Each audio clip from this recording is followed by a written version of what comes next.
overnight parking in urban spots. That's our subject today. Hi, thanks for spending time with me. Love you. Please subscribe if you haven't. It really does help me, folks. My fault. I should have went in and did what the sign said. It said you must register. So I'm going to tell you one time that I actually got to knock on the window, and it was my fault. I should have went in and checked. I knew in my heart I should have went in and checked. Urban overnight parking, very important. This is the Back to Basics series. I'm just a simple gal. I just am. I'm in a minivan, and I have for 5 years. I've been traveling. It's a no build out. I just use bins, and I sleep on the floor on my sleeping bag with lots of padding underneath. There's no sink. There's no toilet installed, nothing like that. There's fairy lights up, and if you've seen my videos, you know what my van looks like.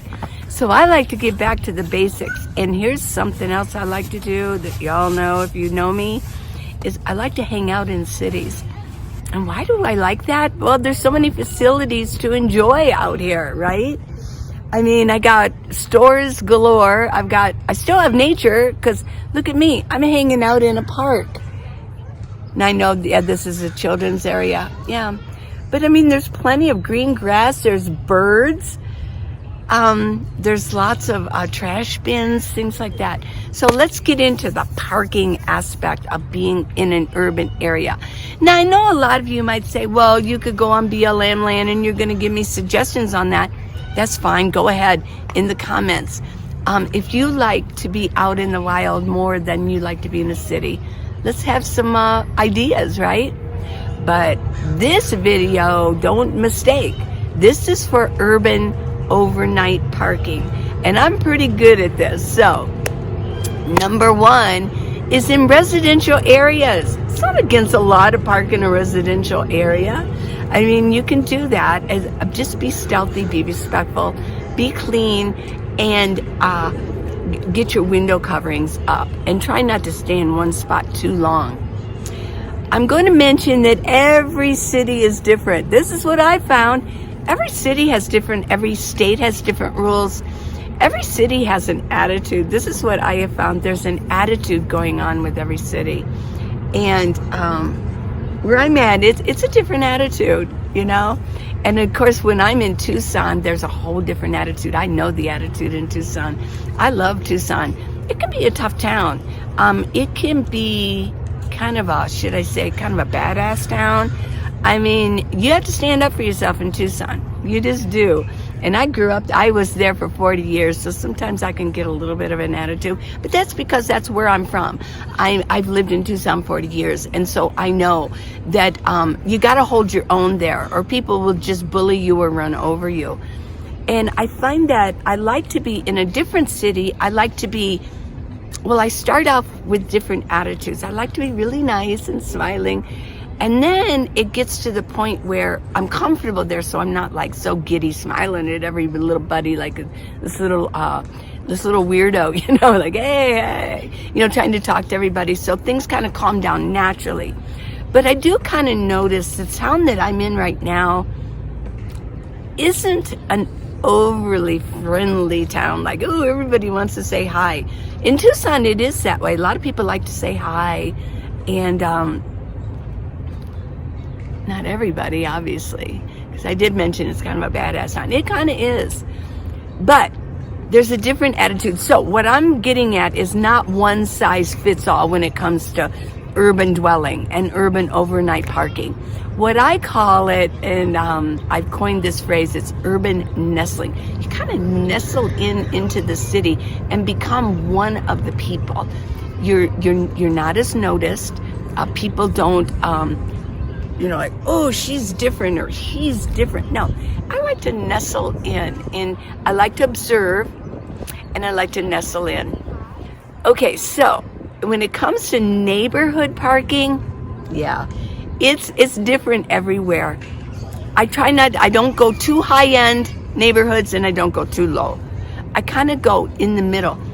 And I look for, if it's a real small street, I don't know if I really want to park there. You're going to be more noticed. But if it's like a really deep residential area, you can park there.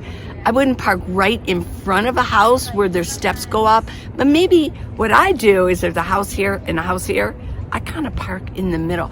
Nobody knows which house you're visiting, and they just think they might have an overnight guest, right? As soon as I get there, I don't get out of my van and put up my window coverings. I do it from the inside. I've learned how to do that. I kind of open the door a little bit. I lean in, open the door, the front. Those would be my passenger and my driver's side windows.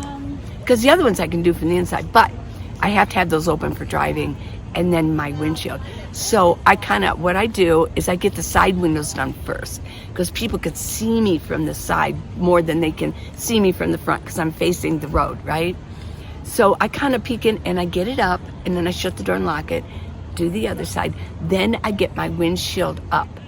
Then I can kind of turn on my lights or do what I want to do. But yeah, I mean, you can park in a residential area unless you have a class A, B, or C, or you're pulling a trailer. But even with a trailer, as long as you're not blocking a driveway, you might be visiting the neighbors, and the neighbors don't know that. One neighbor says, oh, they're visiting that neighbor. And then the neighbor across the street says, oh, they're visiting that neighbor or that neighbor. You'd be surprised how people don't really say anything. They just don't. You think, oh, they're going to notice me. They might notice you, but most people, especially since COVID, people don't really make waves. They just accept it, and as long as nothing's happening, they just go to bed. They just go to bed and think, oh, I hope they're gone in the next day. Now, people say, oh, well, if you're parked in a residential area, don't park more than one night. I'm going to say there's an exception to that. I'm going to tell you my story. When I was in Tucson, and I was busy with so many things. I wanted to accomplish so many things in Tucson. Well, what I did was I found a spot close to the park I visited, and I liked the spot. I mean, what can I say? I just liked it, and it was my spot. I did try a couple other spots, and I just didn't feel comfortable. So over a whole month, it was like a month and a half, I parked in the same spot every single night. I would go there, even sometimes before dark. I didn't care. It was like I don't care anymore. If somebody wanted to tell me to move, I'd move. You know, I know that there's no laws against it in Tucson, and there's so many more homeless people out there living in their vans and I didn't make waves. And it was a nice looking van. I kept it clean. You might want to keep your van clean. Keep it nice. Keep the paint job nice. You don't want to be having bashes on the side of your vans. You might want to, if you got insurance money to fix it, use that money to fix it. Don't just pocket it, but actually get it fixed. It makes it so much easier to be a nomad out here and be stealthy. But I parked in the same spot every night. I thought when I left, they probably thought, wow, where did that girl go? Where did that, they didn't even know I was a girl or a guy. They really didn't. Because I never went out of my van when I was there. And they probably thought, where's that red minivan? So, and then what I did in the morning, I tried, because I wanted to get to the park early anyways. I wanted to get walking. And in Tucson, if you know, even in the spring, it can get hot in the afternoon. You want to get your exercising done in the morning. So that's what I did. I would get there I would leave about 5:30. I'd take off my window shades, and then I'd take off my windshield, and I'd just start the car and go. I was there, and then I wasn't. One time she's there, one time she's not. So whatever. You know what? As far as urban dwelling, what we're seeing out here, us normal nomads, we're seeing a whole lot of homeless people living in their vehicles. It's everywhere. It's on the streets. It's just everywhere. And one size doesn't fit all. Every city is different. And I don't see any problem with it if we want to park in the city. most of us, I would say 95% of us, are really clean. We're stealthy, we're clean, and we're respectful. There's a few that throw garbage, but that's the way with everybody. There are people out here just throwing garbage down, and they live in houses. They're just dumping garbage, you know. We need to bring back that Indian that had that tear going down from the 70s. Remember that one, 60s or 70s? We haven't had something like that before. Even though fines can be really heavy, I still saw a lot of people throwing garbage around in the city. So I say residential. Now, in California, I've mentioned this before, there are so many professional people even that are living in their vehicles. They have a van, they bought a nice one, like a high top, a Ram ProMaster, and they live in it. And they were professional people, and they just park on the streets. When I was in California on the coast, I just slept. I found a spot. Yeah. There was one time when I first went there, oh my God, I loved this one spot. Now, why did I love this spot? Because it was in front of a house that you knew they were going to renovate. There was nobody living there. It looked like a leaky house. By leaky, I mean, it was probably mold growing of water was kind of getting inside because they didn't paint it. Or there were cracks that water could get in. But nobody lived there. And there was this guy with a high top. I remember seeing who he was. And so we were actually having a contest. I could tell, I sensed, I had a hunch that this was going on with him. We could see who could get there the quickest. And we took this spot. I think he was probably there before me. And then I pulled into this little hippie beach town, and I took it over. Well, then he started getting there earlier and earlier. I thought, rats, he took my spot. And let's see if tomorrow, we kind of had a contest going. I don't even know who, I never talked to this guy, but it was you could tell there was a little contest going. But yeah, in California, they just park on the streets.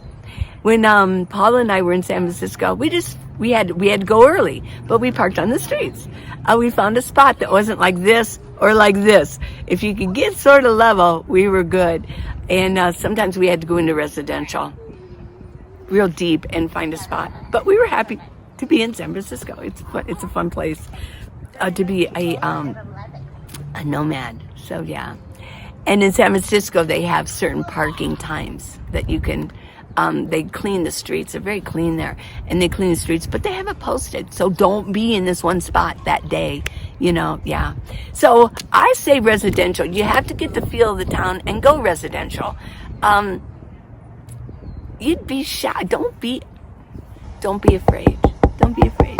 And even if you did get a knock on the window, well, there you go. I mean, you could don't roll your window down all the way. Let me talk more about this. So if you do get a knock on the window, don't roll your window down all the way.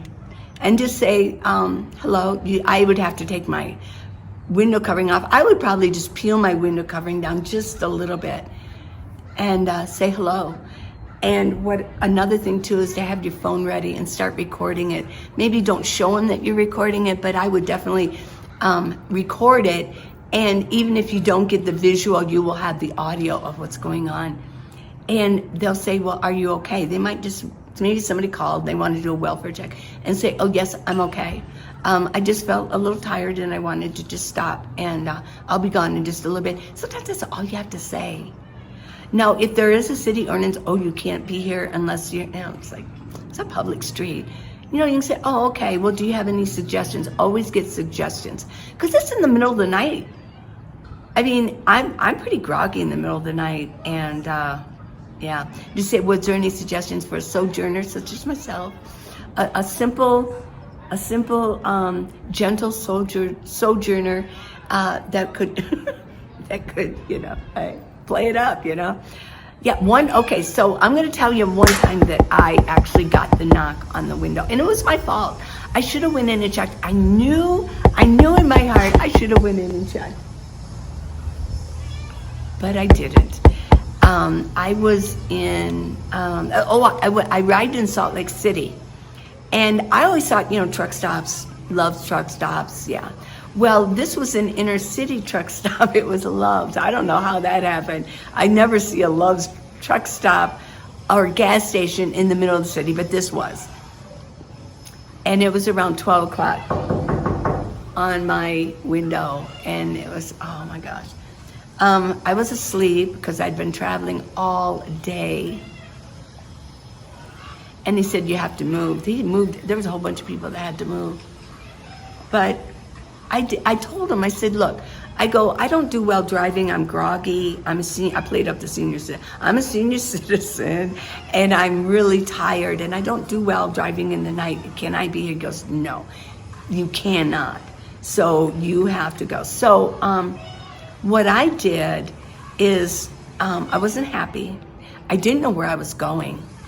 And what I did was I plugged in, I was going to start working at Amazon in Salt Lake City. I'd come from Reno to Salt Lake City. And so I drove to Amazon. It was hard too because I had to get on the highway, and it was Amazon was more out, the warehouses are usually outside. So I had to go there. I mean, so there's another place you can park if you know in the city that you're going to be there for a little while and they have an Amazon facility. You can, although you have to be very quiet. You just have to park with everybody else. You have to be very quiet, put your windows up, shades up, and in the morning, go. You could they're 24/7. I mean, they have night shifts, day shifts, and night shifts. Just be very, very quiet. When in Rome, do what the Romans do. Just don't play music and just go right to sleep and then leave in the morning.